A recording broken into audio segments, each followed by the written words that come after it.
పువ్వులను చూస్తే మనకు ఎంతో ఉల్లాసం కలుగుతుంది కదా. అవి దేవుడి దగ్గర అలంకరించినప్పుడు ఎంత చక్కగా అనిపిస్తుంటుంది, ఒక సంతృప్తి కలుగుతూ ఉంటుంది. అలానే శుభకార్యాలకు పెళ్ళిళ్ళకు కూడా మనం వాడే డెకరేషన్కి పువ్వులు చూడగానే ఒక మంచి మనసుకు స్వాంతన కలుగుతుంది. ఆ పువ్వుల అమ్మేవాళ్ళు మాత్రం ఎన్ని కష్టాలు పడుతుంటారు అనేది ఎలా తెలుస్తుంది మనకు. అందుకని జీవన పయనంలో ఈసారి ఎపిసోడ్ పువ్వులు అమ్మే వాళ్ళ గురించి నేను ఇంటర్వ్యూ చేశాను అనమాట. ఎన్నో విషయాలు తెలిసినాయి ఆ ఇంటర్వ్యూలో. చూస్తారా మీరు? చూడండి ఇప్పుడే. ఓకే, మీ పేరేంటమ్మా?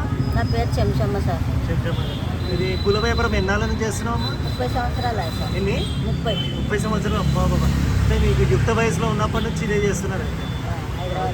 మీకు ఎంతమంది పిల్లలు?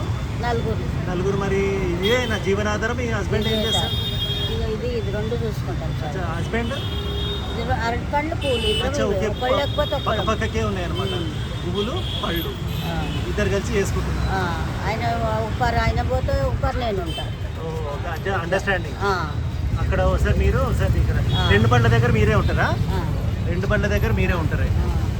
Okay okay, nice nice. దీని మీదే బతుకు సార్. అదేనా జీవనాధారం? ఇదేనా? ఇదే, ఇంకా ఏం లేదు. పిల్లలు పెళ్ళిళ్ళు అయినాయా? బిడ్డలే అయినాయి సార్, కొడుకులు కాదు. కొడుకుంది కావాలా? Okay okay.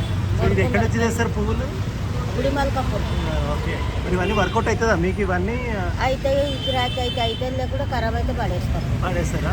అప్పుడు మనకి ఏం లాస్ లేదా? మరి ఇక లాస్ ఉంటే లాభం ఉంటుంది సార్. ఇలా అమ్ముడు పోతే పైసలు వస్తాయి, లేకపోతే ఇక దానికి ఇక కాదు. తప్పదు, బిజినెస్ అన్నప్పుడు లాస్ చూసుకొని నడుస్తుంది. ఇక ఇంకో పని చేత కాదు సార్. అవునా? ఇదే ఇదే 30 ఏళ్ళ నుంచి ఇదే అలవాటు. మాది జైరాబాద్ సార్. అంతేనా? కొడుకు పెళ్ళి ఎప్పుడు చేస్తావు మరి?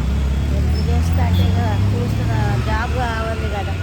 చదువు అయిపోయింది, జాబ్ గురించి చూస్తున్నాం. ఇంకా జాబ్ లేదు, ఏం లేదు బాబు. సరే సరే, మరి సరే సార్. గుడ్ లక్ అండి మీకు. Right, thank you sir. మీ పేరేంటండి? కిషన్. కిషన్.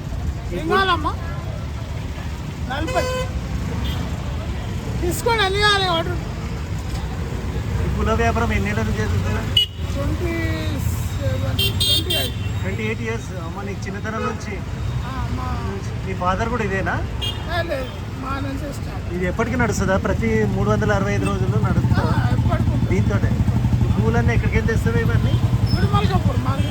గుడిమల్కాపూరా? అక్కడైతేనే మనకు వర్కౌట్ అవుతుంది. హోల్సేల్ అక్కడ. అవునా, హోల్సేల్. మళ్ళీ పారలేదా? మీరు మిగులుతుందా? అంటే ఓపిక చేసుకునే దాన్ని బట్టి. ఇవన్నీ కూర్చోడానికి ఇవన్నీ ఎవరు మీరే కూర్చారా? ఎవరైనా ఎక్సర్సైజ్ తీసుకుంటారా? మీరే చేసుకుంటారా? మరి మొత్తానికి మీ జీవన మీకు ఎంతమంది పిల్లలు? మాకు ఒక అమ్మాయి, 2 అబ్బాయిలు. 3 పిల్లలు. అంటే మరి మీ భార్య మన సహకరిస్తారా? ఇద్దరు కలిసి చేస్తారా? సో సరిపోతుంది మరి 3 పిల్లలు పోషించగలుగుతారా?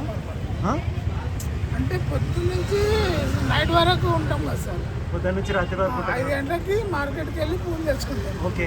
నైట్ 10 గంటల దాకా ఉంటాం, 10:30 దాకా. రాత్రి 10-10:30 వరకు అట్లాగే కవర్ అవుతుంది. ఓపికతో చేసుకుంటే మంచిగా ఉంటుంది. ఓపికతో చేసుకుంటాం. Okay okay, thank you so much అండి.